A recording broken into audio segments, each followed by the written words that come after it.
road ahead. Right now, there are 9.5 million fewer jobs than at this time last year. This is a larger jobs hole than at any point in the Great Recession. At this month's pace, it will take us more than 2 years to get to pre-pandemic employment levels, and it will take even longer at the average pace over the last 3 months. This is unacceptable, and it's unacceptable when 4 million Americans have been unemployed for more than 6 months, or when unemployment is at 9.9% for African Americans and 8.5% for Hispanics. Congress must pass the American Rescue Plan now so we can get Americans back to work and so we can get relief to the millions of people who are struggling. As you know, this afternoon, the President and the Vice President will receive their weekly economic briefing with Treasury Secretary Yellen, Chair of the Council of Economic Advisors Cecilia Rouse, newly confirmed, National Economic Council Director Brian Deese, and Chief Economic Advisor to the Vice President Mike Pyle. The economic team will provide an update on the jobs report released today, along with an update on unemployment by race and female participation in the workforce. Afterward, the President will participate in a roundtable with individuals who will benefit from receiving relief checks thanks to the American Rescue Plan. As you may have also seen yesterday, or may not have, there's a lot going on, so that's why I wanted to shout this out. Senior White House officials hosted a virtual listening session with Asian American and Pacific Islander advocates and community leaders from across the country to discuss the increasing rates of anti-Asian harassment and violence. The President is committed to ending anti-Asian violence and bias, and he has made clear that it is the policy of this administration to condemn and combat xenophobia against Asian Americans wherever it exists. In a Week 1 presidential memorandum, President Biden charged the Department of Justice with partnering with Asian American communities to prevent and better collect data on hate crimes against Asian American communities. Last but certainly not least, we have a week ahead. On Monday, the President will sign 2 executive orders to advance gender equity and opportunity for women. He will also visit a Veterans Vaccination Center with Secretary of Veterans Affairs Dennis McDonough. On Tuesday, he will visit a small business that has benefited from a Paycheck Protection Program loan. On Wednesday, the President will travel to Baltimore, Maryland for an event with the CEOs of Johnson & Johnson and Merck at Emergent Biosolutions. And on Thursday, the President will deliver remarks on the anniversary of the COVID-19 shutdown. With that, Alex, why don't you kick us off? Thanks. So we're 45 days into the Biden presidency, and he has yet to hold a presser. At this point in past presidencies, every president, from Reagan had addressed reporters, some of them multiple times. So why the delay, and when can we expect the President to hold a press conference? Well, first, as all of you know, the President takes questions several times a week. He took questions actually twice yesterday, which is an opportunity for the people covering the White House to ask him about whatever news is happening on any given day. We look forward to holding a full press conference in the coming weeks before the end of the month, and we're working on setting a final date for that, and as soon as we do, we will let you all know. But this President came in during a historic crisis, 2 historic crises, a pandemic like the country had not seen in decades and decades, and an economic downturn that left 10 million people out of work. So I think the American people would certainly understand if his focus and his energy and his attention has been on ensuring we secure enough vaccines to vaccinate all Americans, which we will do by the end of May, and then pushing for a rescue plan that will provide direct checks to almost 160 million Americans. That's where his time, energy, his focus has been. But in the meantime, he takes questions multiple times a week and looks forward to continuing to do that. And as soon as we have a press conference set, we'll let you know. Sure. Those sprays, though, are not an ideal forum for us to be asking questions. He can't hear us half the time. We get maybe 2 questions and then we're shuffled out. So why hasn't he answered questions from the press at this point? Is it just that he's too busy? I think he's answered questions, I believe the count is almost 40 times. So, and I would say that his focus, again, is on getting recovery and relief to the American people. And he looks forward to continuing to engage with all of you and to other members of the media who aren't here today. And we'll look forward to letting you know as soon as that press conference is set. And then On the AUMF, can you talk a little bit about how the president sees, I wanted to quote you talked about the establishing a new, quote, narrow and specific framework for a new AUMF. How does he see those contours, and what's his response to somebody like Tim Kaine, who said that the president should have to consult Congress on something like the strike in Syria last week? Well, let me take there's a couple questions in there, so let me see if I can address them all. First, we did consult and notify the Gang of Eight, which is a very appropriate approach, as well as, which of course represents many committee heads and leaders. We then had ongoing consultations and briefings with members following the strikes, including classified briefings, which we offered quite broadly from the administration. We are quite confident because we had a full legal review and process in both our domestic and legal and international authorities in conducting those strikes. And the president has been obviously a close ally and partner with Senator Kaine on a number of initiatives in the past. He agrees that the AUMF is 20 years, has been around for 20 years, and it's long overdue for it to be updated. What our announcement was, or what our statement was a reference to, I should say, is an openness to having a conversation about what the scope of the narrow and specific framework should look like moving forward. So we want to have those discussions, and of course those will happen, most of them privately, and then we'll look forward to sharing with all of you what the outcome is. Sure, and then one more on the jobs numbers. One number that economists have highlighted as persistently problematic is the labor force participation rate. It remains low, sort of consistently. What is the administration's plan in dealing with that and getting more people looking for the jobs going forward? Well, you're absolutely right, and Jerome Powell actually spoke to this, just for others' reference, which I'm sure you're tracking. But and the concern that the labor force participation rate may mean that the unemployment rate may not accurately depict the number of people who are out of work, and obviously the 9.9% unemployment rate for African Americans is a good example of a reflection of that. We are taking a across-the-board approach to ensuring we are helping people get back to work and get through this difficult period of time. Part of that, of course, is getting the American Rescue Plan passed to get people the relief and support they need as a bridge for this period of time. But the president has also talked about many components of his Build Back Better agenda, which we look forward to speaking to and in the future after we get the American Rescue Plan passed and the relief into the arms of Americans. And he believes there are a number of additional ways that we can help put Americans back to work, including good, clean-paying infrastructure, or well-paying, I should say. Sorry, it's a Friday. Well-paying infrastructure jobs that are good union jobs. He believes there are many industries of the future that can help put more people back to work. But I will note one interesting and actually very troubling statistic. Per our economic team, I'm not an economist, as you all know, but this is their analysis, is that more than 69,000 educators were laid off. And so certainly part of our objective, too, here with pushing for the American Rescue Plan is also getting relief out to schools who want to reopen and bringing teachers back, ensuring that teachers can be employed for the long term and can ensure there are smaller class sizes is also part of what that package will help address. Go ahead. Thanks, Jen. Does the president have any thoughts on the filibuster, the so-called filibuster, especially now that some more moderate Democrats are now saying that they would like to see some filibuster reform? His view and his position hasn't changed. Even though some people say that that could affect your agenda, that you couldn't get some of those bigger bills through?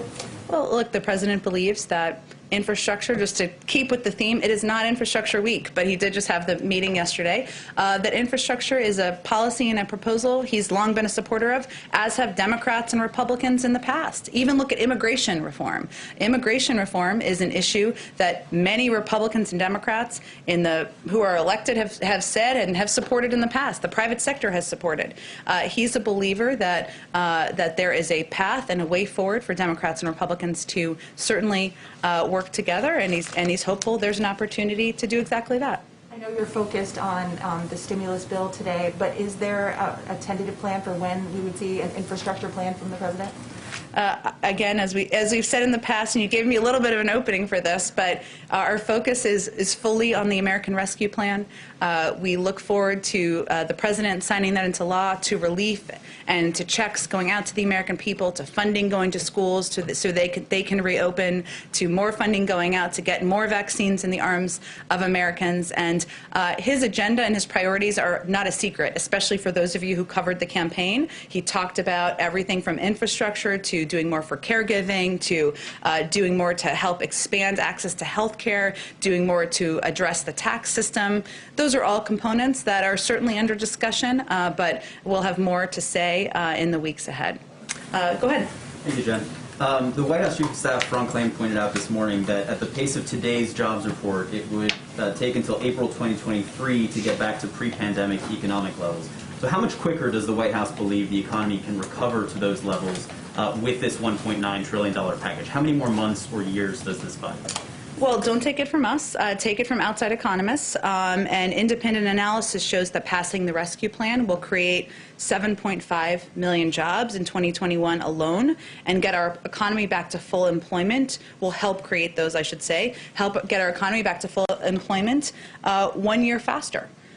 So it certainly will help expedite this effort and put more people back to work and pull us far ahead of that 2-year timeline that Ron Klain outlined. And then just on some of the compromises that we're seeing coming out of the Senate, the president agreed to limit eligibility for these stimulus checks.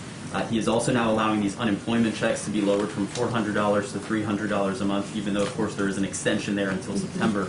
But it seems like a lot of these compromises are tailored to the more moderate elements of the Democratic caucus. Is the president concerned at all about losing progressives once this bill goes back to the House? And is there anything that he's looking to do to cater to some of those more progressive demands? Well, this is an incredibly progressive bill, and I'm happy to outline some specifics on that since you gave me the opportunity. But one additional piece, just on the UI compromise, as you mentioned, by eliminating the first $10,200 of UI benefits from taxation for 2020, combined with, of course, the extension through September, this amendment would provide more relief to the unemployed than the current legislation. It's different person to person, of course, but on average, it would provide more relief. So that sounds pretty progressive to me. But you gave me the opportunity, so I just want to highlight a few of the things. And these are examples of why I think this is a package, or we think this is a package that is incredibly appealing to many progressives in the country, and certainly should be to all progressives in the Congress. It cuts child poverty in half, in large part through a historic expansion of the child tax credit. 66 million kids will benefit from the expansion. It not only extends, I already talked about that, so I'll skip that over that. It includes tens of billions of dollars for rental assistance and homeowners assistance, which will benefit lower income, disproportionately black and brown renters and homeowners.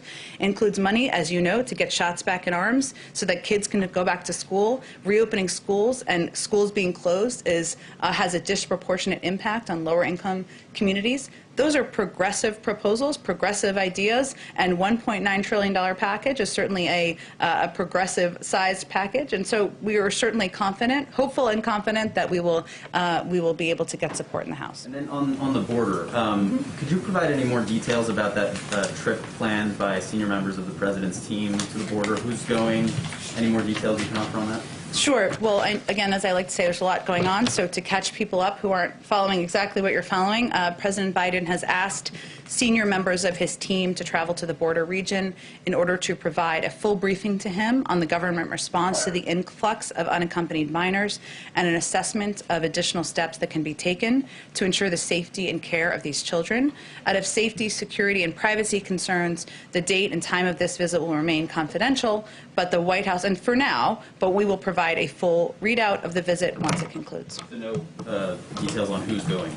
I don't anticipate. We certainly will have those details to share with all of you once the visit occurs, but I don't anticipate us doing that in advance. I wonder, given some of the president's rhetoric on the campaign trail and as president and some of the policies that he instituted, including rolling back some of the immigration policies of the Trump era, is he concerned at all that some of his rhetoric and some of his policies may have, as well-intentioned as they may have been, inadvertently contributed to the rise in migrants that we're seeing at the border, in particular unaccompanied children? And does he have any intention to more forcefully tell those individuals that now is not the time to come, as the Secretary of Homeland Security said last week? Sure, and as the Secretary also said last week, was that last week? It feels, I'm not sure.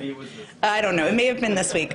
As the Secretary said, this is a message we are conveying with every opportunity, from the President, the Vice President, from officials in the region, and we're doing that with the full support, of course, of the Department of Homeland Security and resources that we have available. I will say that the big difference, which we certainly understand the outcome, may be an influx, as we've seen, of more children. If you were kicking children out, there's naturally, by design, I'm no mathematician, but going to be more children who come in because we believe that policy was inhumane. And we believe that children who are under the age of 18 should be treated with humanity and provided safety while we consider what the process is moving forward. So we certainly have a different approach. We understand the outcome and the impact of that, but we are using every tool at our disposal, and we will use every official we can to convey clearly this is not the time to come.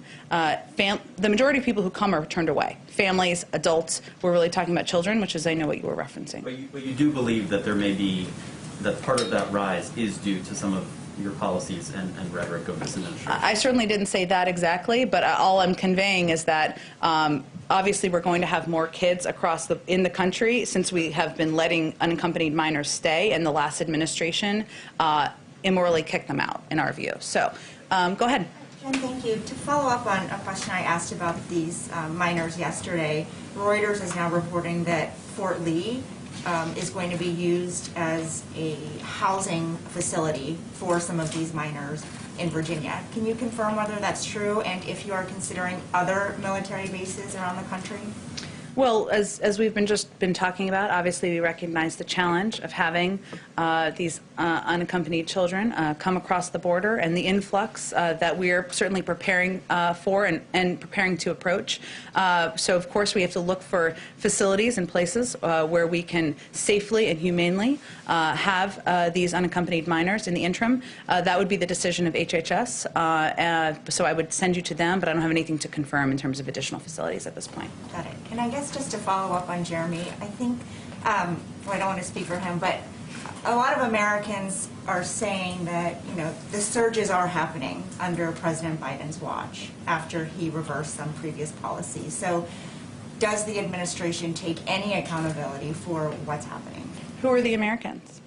Well, I know you don't want to answer to him, but the former president just released a statement saying that the Biden administration must act immediately to end the border nightmare that they have unleashed onto our nation. Former President Trump? Yes. We don't take our advice or counsel from former President Trump on immigration policy, which was not only inhumane but ineffective over the last 4 years. We're going to chart our own path forward, and that includes treating children with humanity and respect and ensuring they're safe when they cross our borders. Go ahead. Can I ask you go about ahead. vaccine? Sorry. So the mayor of Detroit has turned away thousands of doses of the Johnson & Johnson vaccine. Mm-hmm. Do you think that Mayor Dugan is making a mistake? And what is the message to other state and local leaders who might be considering doing the same? Well, our message broadly is what our health and medical experts have conveyed, Dr. Fauci and all of our COVID team. There are 3 approved vaccines from the FDA. They all are safe. They are effective. They prevent severe disease and death. So anyone who is everyone in this country, I should say, should take whatever vaccine they have access to. As I understand it, the mayor was going to, our team has been in touch with the mayor. There's a bit of a misunderstanding. He was going to go out and speak publicly about accepting vaccines. So I'm not sure if that's happened yet, so I'd certainly point you to that. Thank you, Jen. Sure, go ahead. Thank you, Jen. Are there any discussions within the White House about reversing the policy of allowing all unaccompanied children into the United States? No. None at all. So I guess is the plan then to take in and safely and humanely find a home for an unlimited number of unaccompanied children? I think this issue requires us taking a step back as human beings and as mothers, of which I am one. I know that there are many in the room or many at home. These kids are coming. They are fleeing prosecution. They are fleeing difficult circumstances in their home country.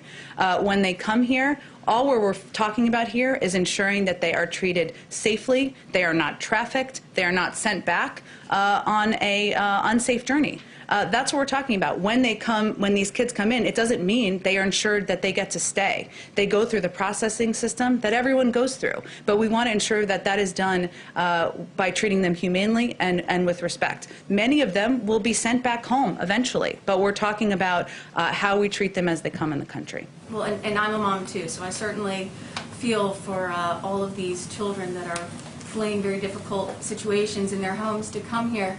But, you know, the fact remains, you have DHS projecting 117,000 unaccompanied minors by May. And, you know, that brings me to another question. You know, a lot of these numbers and this data, they're all coming from leaked documents from DHS, from HHS. Yeah.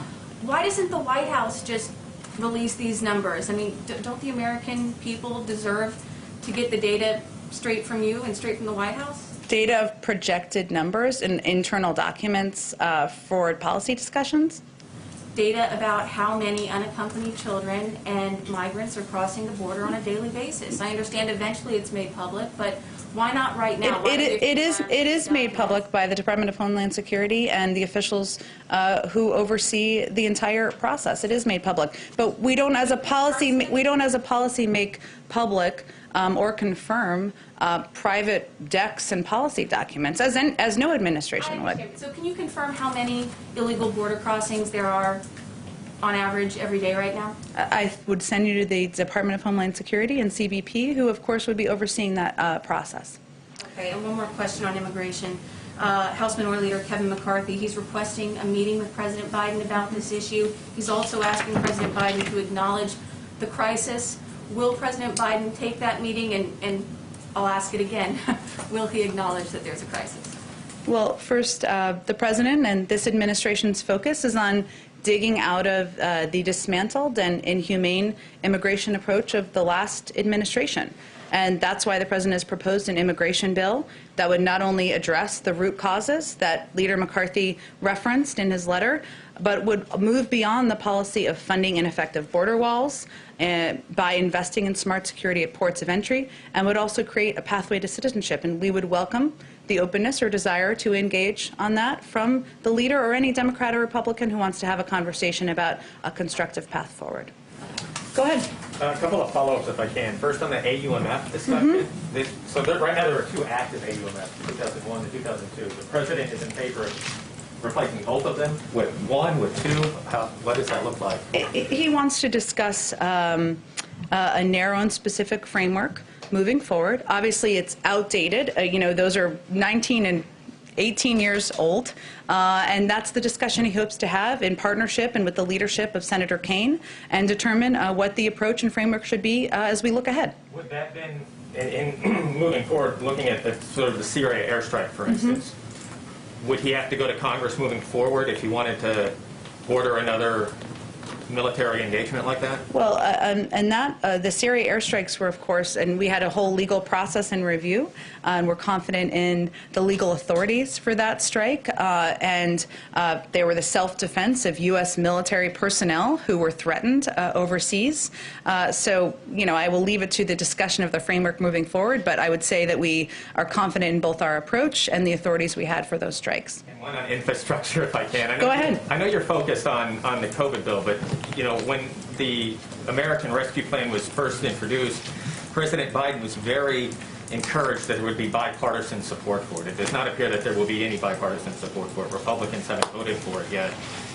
What is the level of confidence then on the next big legislative agenda item like infrastructure? Were there lessons learned and sort of the engagement or the reach out? I'm just sort of curious what that would look like. Well, first, bipartisanship is not determined by a single zip code in Washington, D.C. It's about where the American people sit and stand. And the vast majority of the American people support the American Rescue Plan, including Republicans. And so I think really the question is, why are Republicans in Congress who aren't supporting this package outliers in where the American public is in moving this forward. And on infrastructure, I don't have this in front of me, but I'm sure you all have lots of research assistants who can look at who has supported infrastructure in the past. And many have spoken to their support for infrastructure packages. Many have, Republicans, of course, and Democrats. Many have discussed it with the president. And so we're certainly hopeful and confident that repairing roads, rails, and bridges, doing better by our caregivers, reforming our outdated tax system are steps, and anything else that was in the Build Back Better agenda. A lot of those pieces are pieces there's been bipartisan support for in the past. Go ahead, Frances. I think we would all love research assistants, by the way. Well, some of you do. You can steal them from other outlets. It could be like a sharing of resources. Indeed, but I did want to circle back to the top. You mentioned that the president next week will sign a series of gender equity or gender equality executive orders. If you could say a little bit more at this time about those. And relatedly, in the stimulus package, he proposed 14 weeks of paid family leave, but that was temporary, would expire in September. So is that something that he would like to see Congress tackle legislatively? Sure. On the first, I will preview for you. We will have a special guest or two here on Monday to talk about these executive orders, and I expect we'll have a briefing call this weekend, so I'm not going to get ahead of it beyond that, but we're looking forward to talking more about it. And on the second one, say that one more time. So in the relief package, he proposed at least 14 weeks of paid leave. Yes. But that was temporary. It would expire in September. So what I'm asking is that something he would like to see Congress make permanent and address in future legislation? Well, we have, of course, this is just the beginning of our administration. He's talked in the past about his commitment to paid leave and feels it's an important component of ensuring there is a diverse workforce, a workforce that has gender equity and racial equity, and it's an important component of that. We don't know what next vehicles might look like, so it's a topic and a policy he remains committed to, but I'm not going to get ahead of where we are in the policymaking process. Staying on the stimulus package for a moment, the minimum wage, it won't be in there at this point, as we saw a little bit earlier on Capitol Hill. Senator Sanders was speaking to reporters, and he said, if anybody thinks we're giving up on this issue, they are sorely mistaken. If we have to vote on it time and time again, we will, and we're going to succeed. So does the president want to see Democrats vigorously pursue a minimum wage increase? And as we talk about what he'd like to see in the future, is this something that he'd like to see the House and the Senate take up immediately after negotiations on the stimulus package conclude? Well, first, we agree with Senator Sanders, and the president is going to be standing right alongside him, fighting for an increase in the minimum wage to $15 an hour, because men and women who are working hard to make ends meet shouldn't be living at the poverty level. And he will use his political capital to get that done.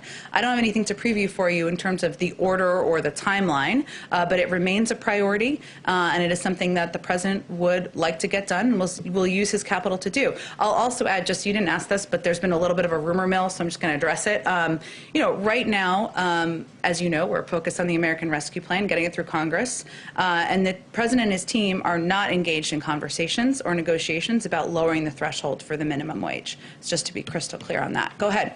Thank you, Jen. So just following up on Francesca's question, how will the president work to use his political capital to increase the minimum wage if there right now doesn't seem to be the votes in the Senate and he is not on board with abolishing the filibuster?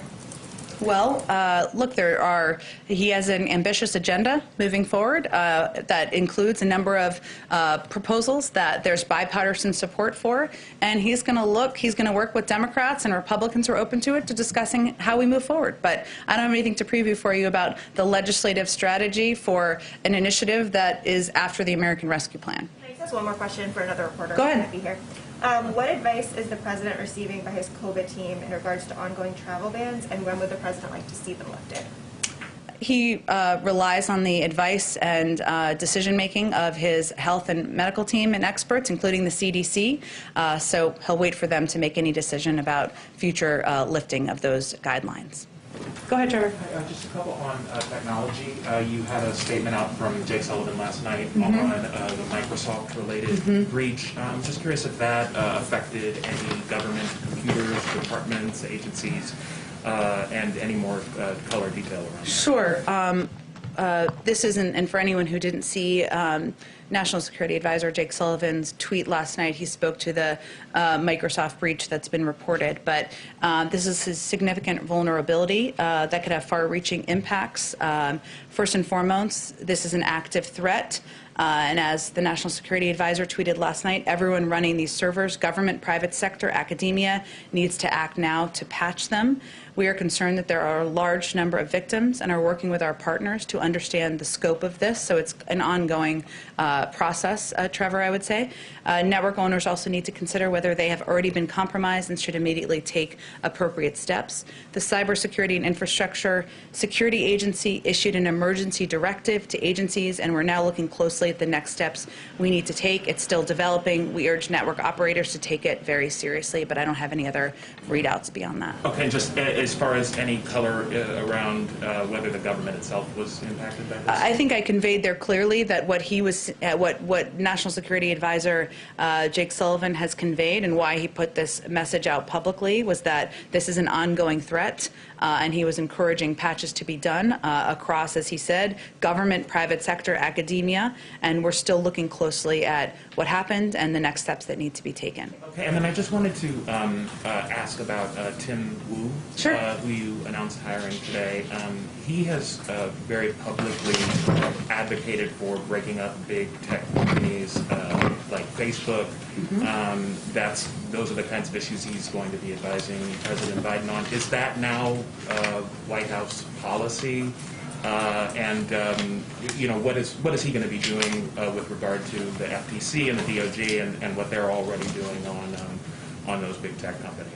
Well, first, it's been reported, but Tim Wu will serve at the NEC as the Special Assistant to the President for Technology and Competition Policy.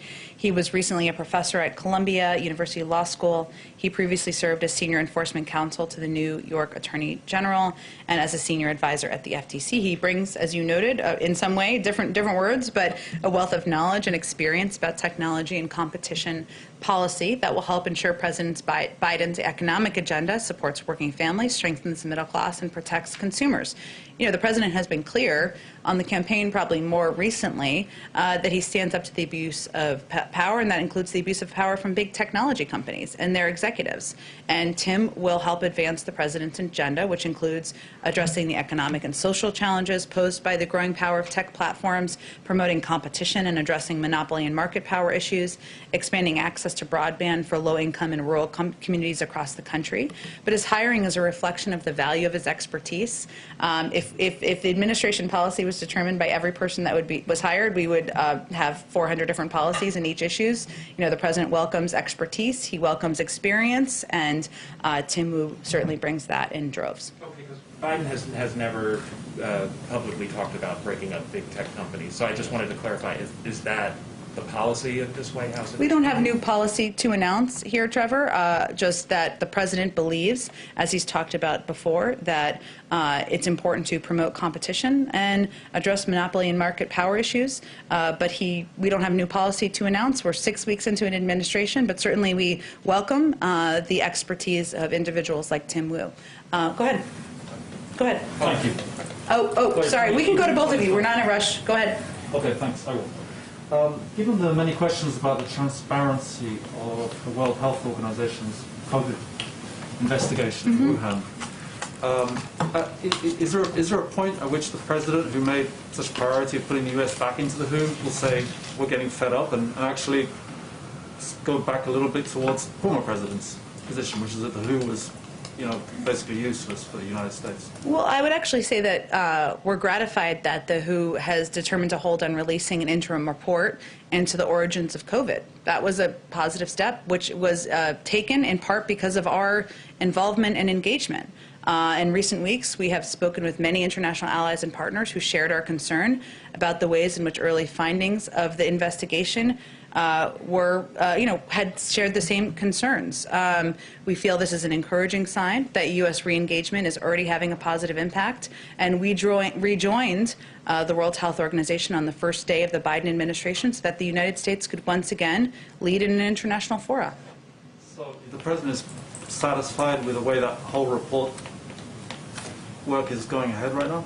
No, it's not. It's not. They're holding on it. Right. So he's Is he satisfied or not with that? I would say feels it's a positive sign, as I just said, because they're not releasing a report where we expressed concerns about the origin of the data, the lack of transparency, and that we felt it would send a negative message about, not a negative message, I should say, kind of the inaccurate message about the origins of the pandemic. And that engagement, that outcome, was in part because of our engagement. So when they put the whole thing out in the middle of March, what they're saying, is he confident that that's going to be the We'll real look at deal? the data in the report. We have long said we'd like to see the underlying data, but again, we feel the hold on releasing the interim report we were gratified by that step that was taken. Go ahead in the back. Thank you, Jen. Last week, you very kindly confirmed the President's very good relationship with Pope Francis. Today, the Pope is in the Middle East and has a meeting coming up with the Ayatollah El Sistani, someone, by the way, who's never met with an American official before. And my question is, does the President have any feelings about the Pope's meeting with the Ayatollah and his effort to push forward with a vision in that troubled part of the world for unity and warm relations between Shia, Sunni, and Christian? Well, I've not spoken with the President about his personal feelings about the meeting that they have today. As you know, broadly speaking, the President believes that the path forward is diplomacy, should always be led by diplomacy. But I don't have the details of their meeting, or I'm sure they may do a readout of sorts, and if so, we're happy to give a comment on it.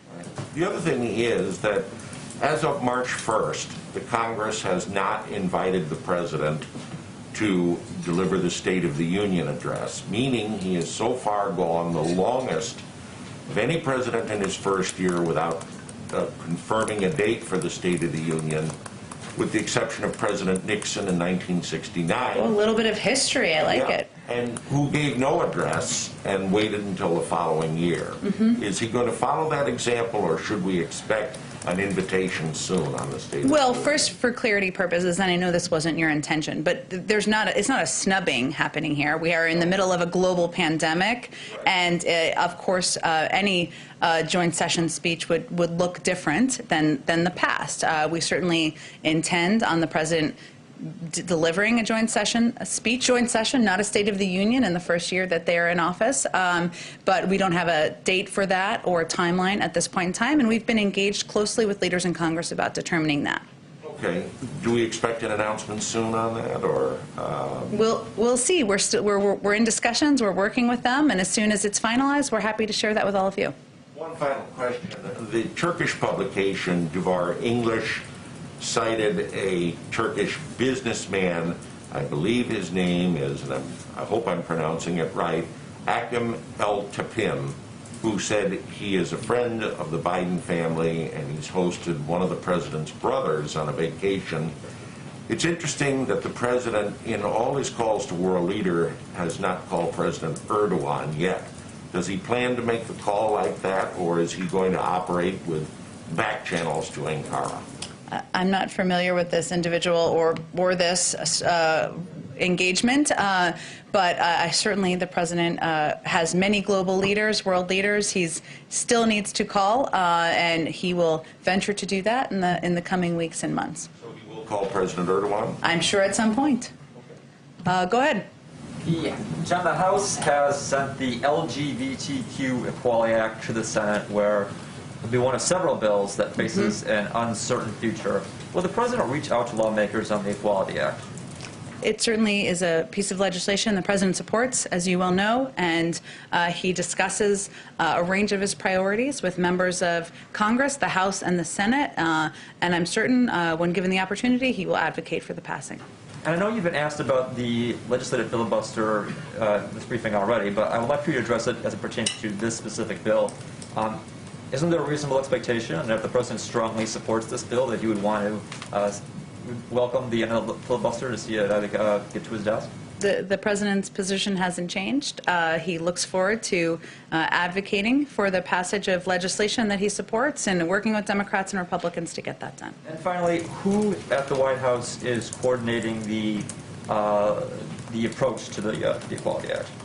Well, certainly our legislative team oversees the approach to any piece of legislation working its way through Congress, but they tap into resources across the building as would be expected. Is there like one person who is specifically charged with focusing On the legislative team, we just don't read out specific staffing responsibilities publicly, but I can assure you that with any piece of legislation, there are a range of individuals in the building who are asked to make calls, to write policy, to write talking points, to reach out to outside groups, and it's a coordinated effort internally.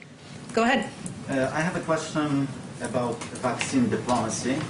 Some European countries are turning to Russia and China for COVID-19 vaccine, including Hungary and Slovakia.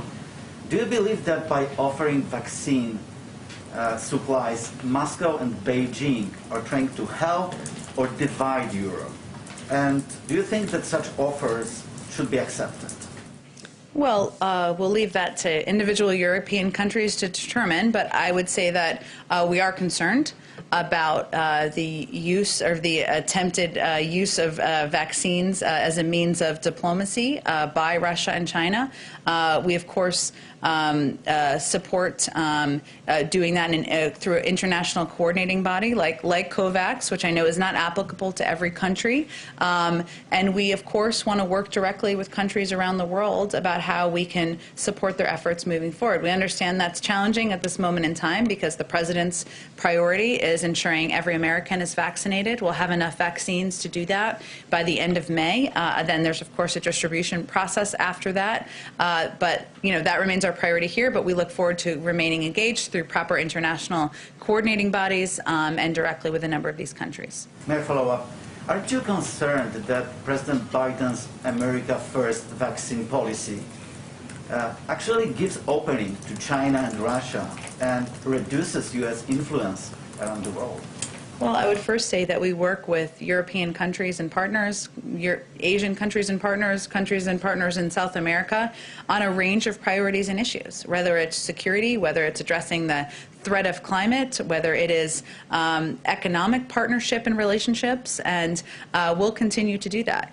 We also have conversations about access to COVID, access to vaccines, and we'll continue to do that as well. That's something that comes up in a number of these diplomatic conversations. Right now, as you've noted, our priority and our focus is on ensuring the American people are vaccinated, and we have to take into account a number of factors, including the fact that we don't know which vaccine is most effective with children. That testing is still ongoing. We don't know the most effective as it relates to all the variants. That is still ongoing, but we are very open, and we will continue to have those engagements and conversations about how we can assist countries looking for vaccine supply. One more follow-up to President Biden's phone call with European Commission President today. Mm-hmm. Have they discussed restoring air travel between Europe and the United States? I know we put a readout of the call out.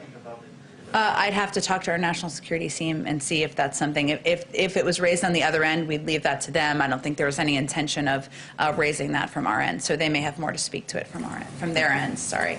Go ahead. Oh, I'm sorry. Can we go to you first, and then we'll come back? Yeah. Thanks. Just two questions.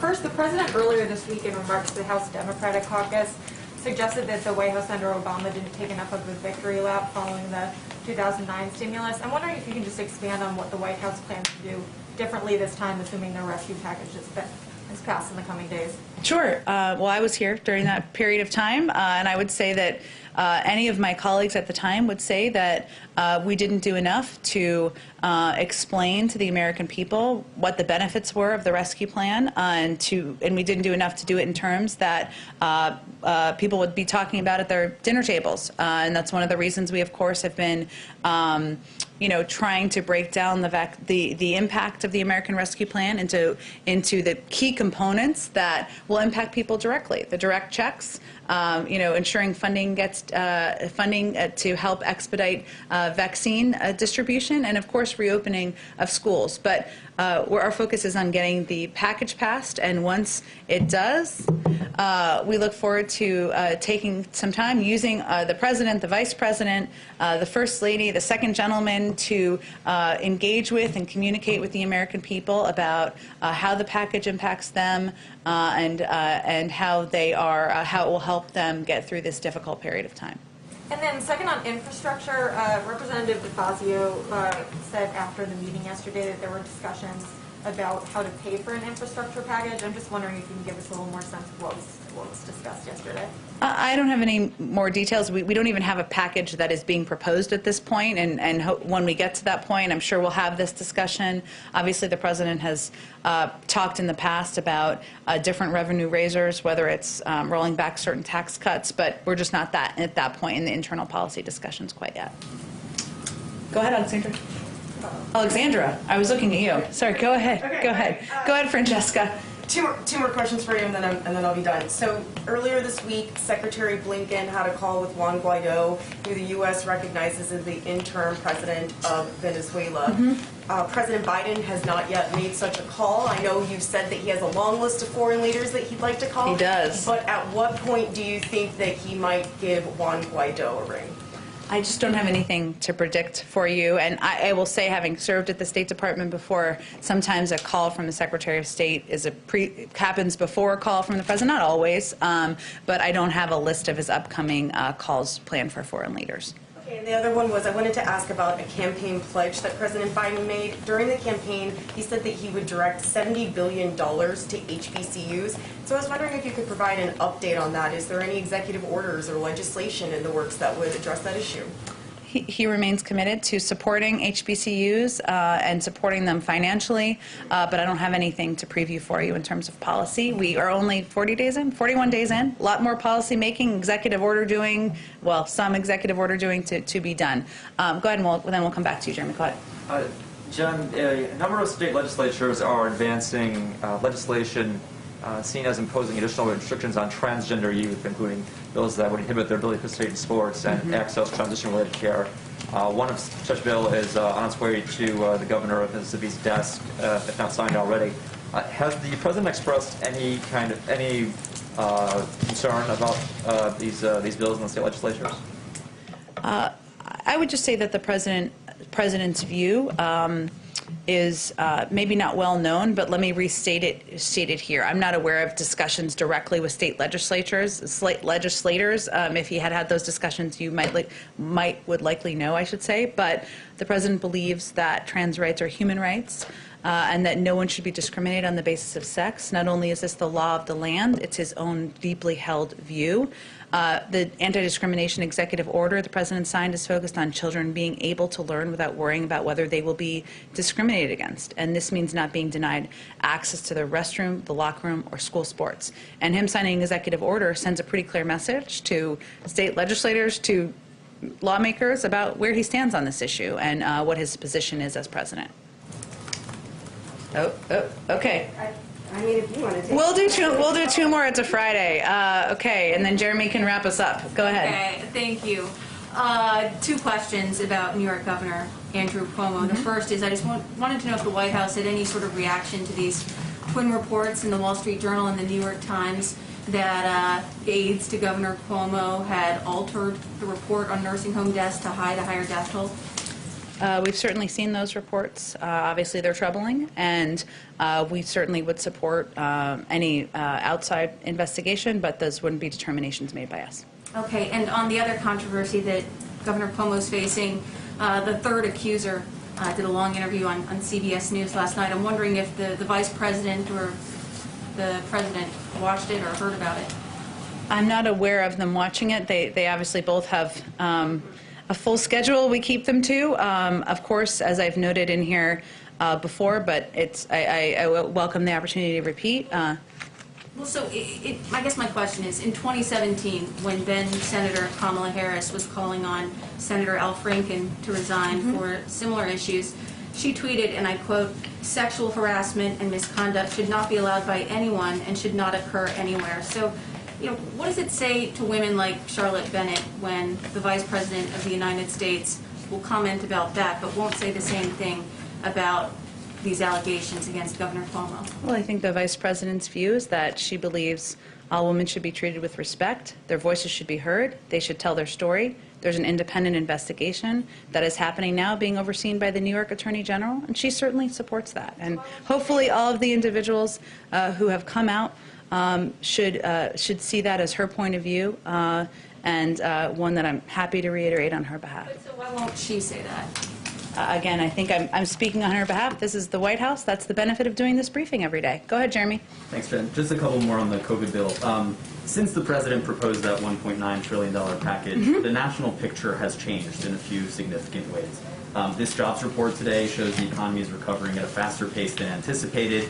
About 16% of Americans have now received at least one dose of the vaccine, and yet the president hasn't budged off that $1.9 trillion top line. Is he reconsidering that big number in light of these recent developments? Well, at the same time, 4 million Americans have been unemployed for more than 6 months. The rate of unemployment among African Americans is 9.9%, 8.5% among Hispanics. Without this package, 9.5 million people are out of work. At this rate, we would not hit the pre-pandemic unemployment rate for 2 years. If that's satisfying to Republicans in Congress, then certainly they can speak for themselves. But the president believes, and economists believe, and experts believe that in order to get this pandemic under control, in order to get people back to work, we need an infusion of this size package because the twin crises we're facing, that's what would meet the moment. And in terms of bipartisanship, obviously there are a few Republican senators who are still considering how to vote on this package. Senator Lisa Murkowski, chief among them in terms of somebody who might support this bill. So how much of a priority is it for the president to try and win over at least one of these Republican senators? And how much time and energy is he planning to put into that effort? Well, the president remains deeply engaged in getting this across the finish line. He takes nothing for granted, and I fully expect him to be on the phone through the course of the weekends with Democrats and Republicans as needed, just answering questions they have, addressing needs they have. Obviously, he had a number of people to the Oval Office just this week. So he takes... How much of a priority is it for him to get at least one Republican senator to support this bill? Well, I think the president's measure of success here is whether we get the package through so we can deliver relief to the American people. And we welcome the support of Republicans in the Senate. We're open to answering questions, to addressing concerns they have, but at the end of the day, our focus and the president's priority is on ensuring that almost 160 million people receive direct checks, that we are providing money to schools. By the way, polling this morning showed the majority of people supported that across the country so that they can reopen, and that we are ensuring we can get vaccines in the arms of Americans. We're still in the middle of a crisis. We're still in the middle of a war with the pandemic, and he welcomes their support, but his focus is on the American people.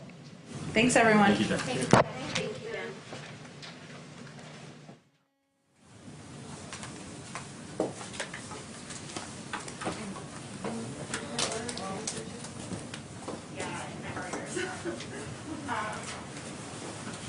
Hey, what's up?